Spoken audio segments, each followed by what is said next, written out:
Nearly every one of us gets their first dynamic wrinkle around the eye area. So this video will be all about preventing those wrinkles from happening in the first place. But if you have them, let's work on reversing.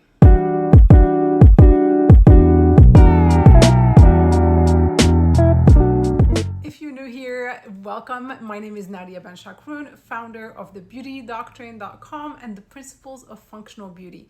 And that is where beauty meets health. It's a mouthful, I know, but I focus on a holistic way of treating your skin from the inside out and the outside in, utilizing diet, supplements, safe tools, and of course, skincare. Not any skincare, it needs to be clean, fragrance-free, and free of irritants. So even clean beauty retailers do not pay attention to compatibility of skincare ingredients with the skin itself. They are narrowly focused on dirty lists, all these toxic ingredients, which obviously they don't belong in skin, but the focus of the Beauty Doctrine is truly compatibility of those ingredients with your skin. I always give an example with lemon, that's going to check off every list. Lemon is clean, it's not a hormonal disruptor, it's not a carcinogen, and yet it's used abundantly in natural formulations.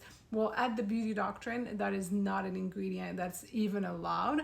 And same goes for multiple other ingredients that are potentially irritating for the skin.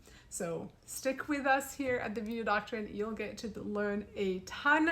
I created a curation of my favorite products, courses, I do webinars, you name it. If you go on thebeautydoctrine.com, you will get the best skincare education. All right, let's get to talking about how you can prevent those lines and reverse them as well around the eye area. The muscles around the eye area are involved in pretty much every facial expression. If you're squinting, you're surprised, you're laughing, you're smiling, whatever it is that you're doing, you are involving those eye muscles. Hence, we develop those dynamic wrinkles. There are so many ways that we can prevent them from getting deep. I made it to 47 years old and I still don't have any wrinkles around the eye.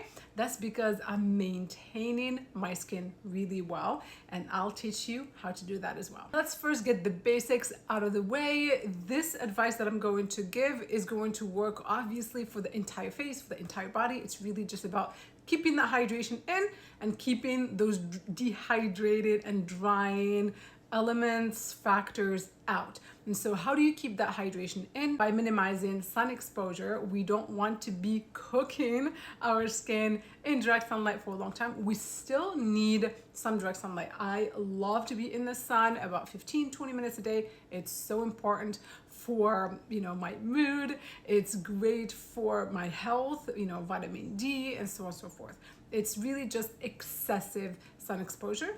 I allow myself to look at, just natural daylight for about 10 to 15 minutes first thing in the morning, because that really helps regulate my circadian rhythm. So I have to step out in the morning to have my coffee outside. And then after that 10-15 minutes, I'll put on sunglasses. Sunglasses are the best sunscreen because you can't really get that sunscreen too close to the eye. At least for me, it gets in my eye, it starts feeling or looking blurry. And so I stop at the orbital bone with the application of sunscreen, and then I'm always wearing some type of big protective sunglasses. So that's tip number one. Tip number two in maintaining hydration naturally is to drink a lot of water and eat your fat, good fat. We absolutely need good fats for our skin to stay elastic, to stay plump, moisturized, hydrated, all of that. So avocados, fatty fish, olive oil, all those things are absolutely essential. Drinking too much coffee. Coffee can be a diuretic, and so that causes us to lose a lot of water. And so you want to stick to that, like 1 or 2 cups in the morning. I try not to drink any coffee past 1 or 2 p.m. to allow for a good night's sleep. And then cigarette smoke, it depletes our vitamin C reserves, which minimizes our ability to repair collagen. Hence, there is that degradation that's happening without repair. And so we're gonna wrinkle really fast if we're smoking. Two huge culprits that break down your collagen and will cause you to have those dynamic wrinkles really fast are alcohol and cigarette smoke. Alcohol is literally the antidote for water. So you can be hydrating all you want, and then you go and have a couple glasses of alcohol in the evening, you've just canceled out all that hydration you've been doing during the day. So there's no upside, there's no good benefits at all to alcohol. So that needs to go, or at least be minimized. Like I said, these are basics that apply to just pretty much everything. If we care about our skin and health, we need to start adopting some of these habits. Now let's zoom into the eye area. Like I said before, the eye area is really delicate. It's very thin, so it really doesn't require or doesn't do well with facial products, especially those that are heavy in texture. So most moisturizers will not be suitable for the eye area. A lot of sunscreens I don't bring too close to the eye. What's truly suitable for the eye area are serums, things that are really light. Whether it's a water-based serum or an oil-based serum, it doesn't necessarily have to be designed for the eye area, but often brands, when they design an eye serum for the eye, they tend to test it around the eye versus products that are just designed for the face. Most likely they're not tested for use around the eye. All that being said, I absolutely love a serum that's very lightweight, that has all of the ingredients that I would need to care for the eye. And so the first ingredient that's phenomenal for everybody to be using is caffeine. So a coffee extract or any type of caffeine that truly helps minimize the potential for getting puffiness and dark circles. I also like things with cucumber extract. Obviously, peptides can be really helpful to boost that collagen, but again, we want to minimize heavier textures because they can cause milia. And milia, often, there are other causes to it, but one of the biggest causes is that buildup of heavy oils and moisturizers. So like if you're using things that are mineral oil based, petrolatum based, like Vaseline and all those things, aside from the potential negative health side effects, mouthful, really just the texture can be problematic for the eye area. Let's talk about some common treatments and products or ingredients that are being used around the eye that are not so suitable. Retinol. Retinol can be a superstar in many circles in the skincare industry. Not the best use, around the eye because it can be very drying. Vitamin A in general is drying. Wherever there is dryness, there is aging, there is inflammation. And so although certain retinols are very selective with the concentrations and the types of retinols, I tend to caution against all the big ones, the retinoids that are prescription. Those are really high concentrations of synthetic vitamin A. I often go for retinol alternatives or a really low dose of a topical retinol. But even that, a synthetic retinol I would just use on the face. So the only one, I've allowed one to make it into the curation on my website, and the Bloom Effects one, the overnight retinoid serum. Although the name has retinoid, it's not prescription retinoid, but it's an actual synthetic retinol. I use it on my face. It's phenomenal for the face, but I do not get even close to the eye area.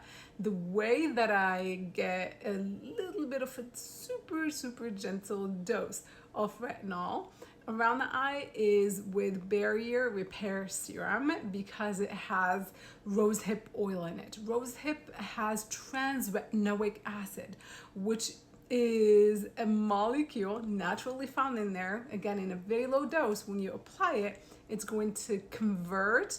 Once it's within the skin, it converts into retinol. And so it's not going to dry you. It's an oil already. So you actually are moisturizing while getting that tiny little dose of retinol. And so that's what I like to use around the eye, especially at night for treatment. But before that, if you follow the Beauty Doctrine method, you'll know that I recommend a water-based serum and then an oil-based serum. For the water-based serum, I am a huge fan of Agent Nature Holy Glow. It's a phenomenal eye serum. It's got your cucumber extract, it's got caffeine extract, so it really helps pretty much with all of the concerns around the eye, and it's a beautiful pairing with the barrier repair. For those that are perimenopausal or menopausal, instead of barrier repair serum, you have another option, which is estro skin support. So the word estro is for estrogen, and that's because it's based on soybean oil, organic soybean oil, as well as grapeseed oil. And I love the fact that it has the grapeseed oil because that's rich in flavonoids, which are going to help with that elasticity of the skin, as well as helping with dark circles and puffiness.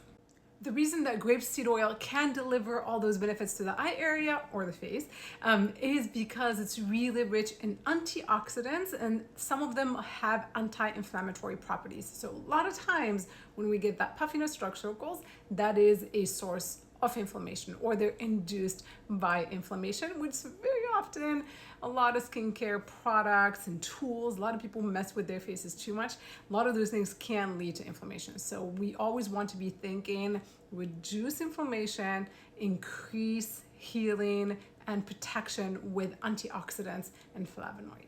And it's a win-win because you are using an oil-based ingredient that is going to help increase elasticity and moisture. So whether you use barrier repair serum or estro skin support, you're getting plenty of phenomenal benefits for the eye area. And you need just a touch. You don't need a lot because they're oils. You don't want those oils to get into the eye.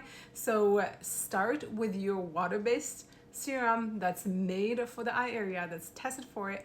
Follow with your oil-based serum, just a touch close to the orbital bone, like right here. And that's going to help, like I said, improve that elasticity, help prevent fine lines, wrinkles, puffiness, and dark circles. If you happen to be considering fillers for the eye area, think twice about that. Fillers often have hyaluronic acid, which is a humectant. So initially it may look great, but by definition, a hyaluronic acid is a humectant, so it's designed to attract moisture, and often it attracts too much water under that eye area and it starts causing puffiness. And so actually this is recently posted about. I saw that with Jennifer Aniston, not to call her out, I love her. I've seen all these photos circulating on the internet with like this massive puffiness that she just developed, and some plastic surgeons were weighing in saying that that is an obvious side effect of hyaluronic acid injections.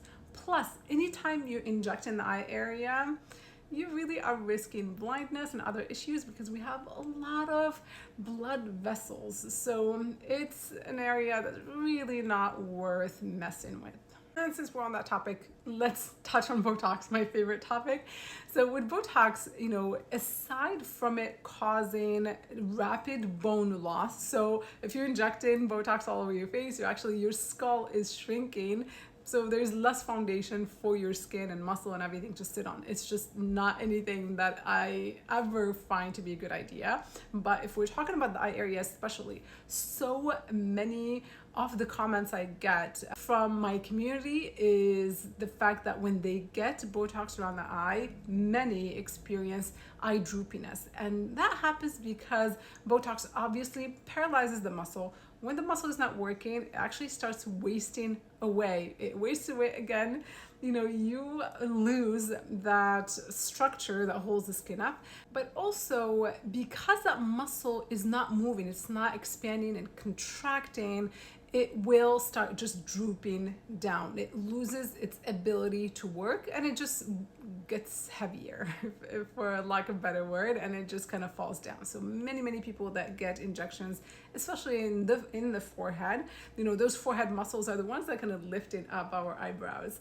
And so if they do not work, if they lose their ability to contract, they're just gonna droop down. So never a good idea to inject with Botox, at least in my view, as I hold the functional beauty approach, which is holistic. It's about prevention, and we can correct to a great degree without all of these interventions that tend to have a lot more cons than pros. Hyaluronic acid can be great topically because it's not something that's going to sit permanently under your skin. So if you're using it in an essence or a serum, that's phenomenal. That's great. It works for the day and then it just goes away, and then you apply it the next day. If you feel like you're getting puffy with it, then you stop using it versus injecting it in your skin, which makes it more of a problem. And a lot of people think that they can just go ahead and dissolve filler. A lot of filler does not dissolve, it just starts moving around. So to quickly recap my recommendations on how to take care of the eye area: number one, cleanse gently. Always be gentle with your entire face, but especially your eye. Number two, start your routine with an eye serum that's water-based, that has caffeine and cucumber. Holy Glow is a great option. Number three, for everyone, Barrier Repair Serum would be a phenomenal oil-based serum. And then those that are concerned with more advanced signs of aging can use Estro Skin Support instead. Use sunscreen, but stop at the orbital bone. And then for the remainder, like of this eye area, this section, the rest of the protection can come from your sunglasses. So allow a few minutes in the morning where you're just looking at natural light, because that's amazing. It's really healthy for our bodies and regulating our circadian rhythm. But after 10 or 15 minutes, you want to wear your protective sunglasses, and that's going to prevent a great deal. At night, you can use the same routine that I just recommended for the day, but of course, instead of using sunscreen, you want to use an eye balm. I love eye balms, and what that means is really a waterless eye cream. So when you think of eye creams or moisturizers, the first ingredient typically is water, which constitutes 80 to 90% of the formulation. But when you're going for a balm, that is waterless. So 100% of the formula is really concentrated. There is no water. It's really just all of your occlusives, emollients, and things like that.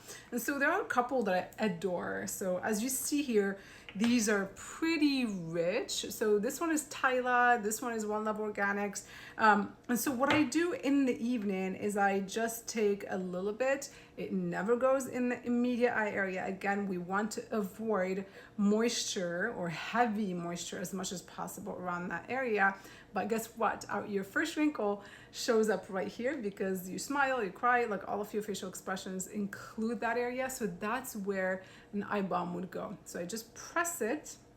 I'm pretty generous with this in the evening. And again, it doesn't go on the orbital area or close to the eye, but it's gonna go here to soften that. And the more moisture you keep in the skin, the less susceptible it is to develop that wrinkle. I don't believe in face taping. I think it's really a terrible idea. I see this everywhere. It's viral. Obviously, there's so much good marketing around it. And so the idea behind face taping, and I see so much tape around the eye, the idea behind it is to minimize those facial expressions. Well, you know what? You're sleeping, so you're not conversing, you're not having all of those, expressions. You're not being expressive, you're not surprised, you're not squinting, smiling, all of that, unless you're, dreaming, but that's not gonna take all night, every night. And so, I find that face taping is really completely useless, except it's going to start pulling the skin. Every time you're trying to remove that tape, you're actually loosening the skin every single day. You're clogging that skin. You're not allowing it to breathe overnight. So I just don't see the purpose of face taping at all. Or I see the purpose, I just don't see the benefit of face taping. So it's not something I recommend. Go with a rich eye balm, positioned exactly where it should go. We can't really talk about age reversal if we don't mention red light therapy. So that, to me, that's just a given. So try to get in the habit of using a good red light therapy device, probably about 5 times a week. That's a sweet spot. If you have a panel, use it 5 minutes. If you have a wearable mask, typically it's 10 minutes because they're a little bit weaker. I have a video that explains all of this, so I'll link it up as well. So that's gonna direct you on how to use that red light therapy device, but that's something that's truly going to make a big difference in your skin if you're trying to reverse.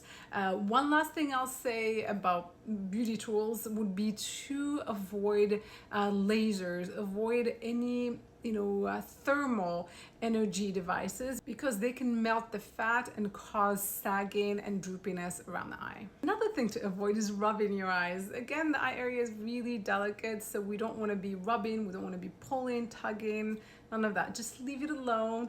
As you're applying, you want to be just tapping gently. Talking about tapping, like I used to do this a lot before I started doing my gua sha, but anytime I applied my eye serum, I would just tap, tap, tap. And I think that really helped me over the years, just keep that skin tight, because any type of motion, when we're doing this, not only you're helping with lymphatic drainage, but also you're helping stimulate the skin. Our skin needs movement and stimulation. It helps increase circulation. Oxygen comes up to the surface, carrying those nutrients. And so you just need to know, the proper techniques of what areas should be massaged, what direction to massage. But the eye area can benefit greatly just from tapping when you are applying your skincare, or not. You can be watching TV and just kind of like tap in a bit. You don't need a lot. You don't need to be doing it for, several minutes. Even 10-20 seconds can be really helpful. I hope that this video was helpful to you. Thank you so much for hanging out with me. Be well, be safe, be beautiful. Till next time.